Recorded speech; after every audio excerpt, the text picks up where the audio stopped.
حضرت ابو ہریرہ رضی اللہ عنہ فرماتے ہیں رسول اللہ صلی اللہ علیہ وسلم نے ایک مرتبہ صحابہ اکرام کے مجمع میں فرمایا کہ معراج کے موقع پر جبریل امین علیہ السلام نے میرا ہاتھ اپنے ہاتھ میں لیا اور مجھے جنت کے دروازے کے قریب لے گئے. جنت کا دروازہ کھلایا گیا اور رسول اللہ صلی اللہ علیہ وسلم نے فرمایا مجھے بتایا گیا کہ آپ کی امت اس دروازے سے داخل ہوگی.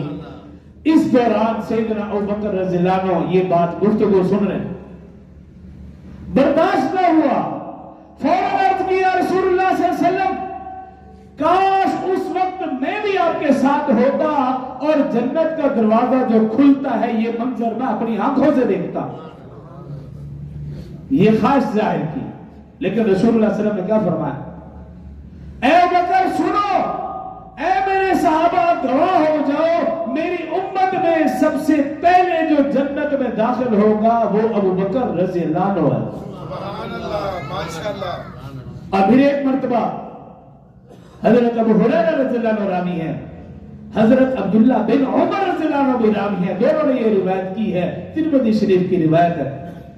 رسول اللہ صلی اللہ علیہ وسلم نے ارشاد فرمایا کہ جب قیامت کا دن ہوگا سب سے پہلے میں اپنی قبر سے نکلوں گا, اٹھوں گا, اور فرمایا اس کے بعد سیدنا ابوبکر رضی اللہ عنہ اپنی قبر سے اٹھیں گے, اور پھر اس کے بعد حضرت عمر رضی اللہ عنہ اپنی قبر سے اٹھیں گے. پھر فرمایا کہ ابوبکر میرے دائیں طرف ہوں گے, عمر رضی اللہ عنہ میرے بائیں طرف ہوں گے, اور پھر جنت البقیع والے حضرات وہ میرے پاس آئیں گے اور ہمارے پیچھے وہ ہوں گے. پھر میں مکہ والے جو حضرات ہیں ان کا انتظار کروں گا, وہ ان کے پیچھے ہوں گے. جب میدان حشر میں جا رہا ہوں گا فرمایا کہ یہ انداز ہوگا کہ میرے دائیں طرف ابوبکر, میرے بائیں طرف عمر, پیچھے جنت البقیع والے اصحاب اور اس سے پیچھے مکہ والے اصحاب, اور یہ منظر ہوگا میدان حشر میں جانے کا. اور پھر رسول اللہ صلی اللہ علیہ وسلم نے ارشاد فرمایا جب میں جنت میں داخل ہوں گا اس وقت بھی یہی منظر ہوگا کہ میرے دائیں طرف ابوبکر ہوں گے اور بائیں طرف عمر ہوں گے. یہ صحابہ اکرام کی شان ہے. لیکن آج ہم اپنے ماحول معاشرے میں دیکھتے ہیں کہ آپ اپنے گھروں میں جائیں اور جا کر پوچھیں کہ 22 جمادی الثانی کس کی وفات ہے, کوئی بتا ہی نہیں سکتا. یہ نہیں نا تشریف لگی. گھر میں آپ جائیں, بچوں سے پوچھیں, بڑوں سے پوچھیں, بوڑھوں سے پوچھیں ابوبکر رضی اللہ عنہ کا یوم وفات کیا, ہو ہی نہیں سکتا کوئی بتا. انہوں نے اپنی پوری کی پوری زندگی اسلام کی خدمت میں لگا دی, اور مجھے اور آپ کو یہ بھی معلوم نہیں ہے کہ ان کا یوم وفات کیا ہے اور کس دن ہے. یہ سب سے بڑا لمحہ فکری ہے.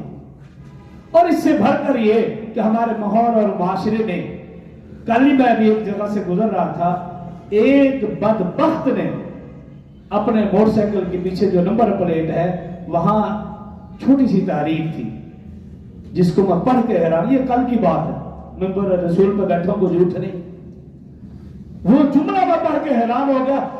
اس بدبخت نے کیا لکھا ہوا تھا, فدق کے چوروں پہ لعنت, یہ جملہ لکھا ہوا تھا.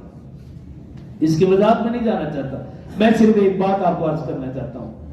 جن صحابہ نے, جس ابوبکر رضی اللہ عنہ نے اپنا تن من دھن سب کچھ آقا کی خدمت میں لگا دیا, آقا کی جان پر نچھاور کر دیا, اس کو بعد فدق کی کیا ضرورت تھی؟ وہ کیسے یہ جرأت کر سکتا ہے کہ رسول اللہ صلی اللہ علیہ وسلم کے اہل بیت, رسول اللہ صلی اللہ علیہ وسلم کی صحابزادی, بلکہ ہمارا ایمان اور عقیدہ ہے حضرت بی بی فاطمہ الزہرا رضی اللہ عنہا وہ اتنی گھٹیا سوچ کی مالک نہیں کہ اپنے ابا جان کی وفات کے بعد ان کو جائیداد کی یا مال کی فکر ہو.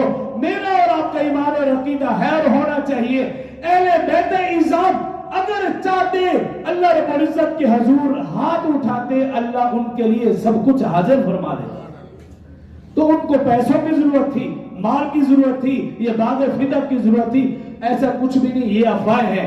ایسے لوگ جو ایسا جملہ کہتے ہیں آپ ان کی بات ہی نہ سنیں اور ان سے دور اپنے آپ کو کر لیں, اس میں دنیا اور آخرت کی بھلائی ہے. جو کہا سنا اللہ مجھے اور آپ کو سمجھنے اور عمل کی توفیق دے. وآخر دعوانا